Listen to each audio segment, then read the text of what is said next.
Со неколку представи од учениците од прво до петто одделение од основните училишта од селата Четираце и Горно Коњаре, денеска се одбележа големиот национален празник на српската заедница во Македонија Свети Сава. Во Министерството за односи меѓу заедниците, министерот Стојковик рече дека со ваквиот настан се дава нов квалитет во третманот и пристапот на помалите етнички заедници, кои како што рече досега не ја уживаа поддршката и целосното внимание од страна на државата. Стојковик рече дека во минатото заедниците биле запоставени и во културниот и политички живот. Припадниците на сите помали етнички заедници во Македонија располагаат со сериозна сума на пари за одбележување на нивните национални празници,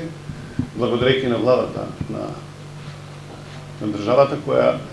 во буџетот издвои доволно средства, сите припадници на национални заедници кога ќе дојде нивниот ден да може да на тој ден на најдобар можен начин да ги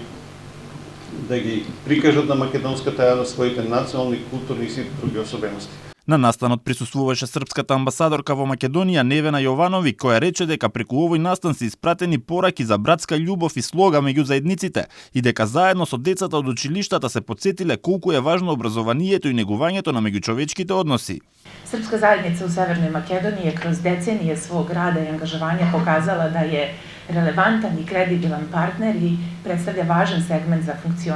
funkcionisanje celokupnog društva u Republici Severnoj Makedoniji. На крајот од настанот Стојковик им подари на децата пакетчиња и буквар за да можат полесно да го изучуваат нивниот мајчин јазик. По повод националниот празник на србите во Македонија, во недела во Занајчискиот дом во Куманово ќе се одржи и Светосавската академија во организација на Демократската партија на србите од Македонија и Српската заедница.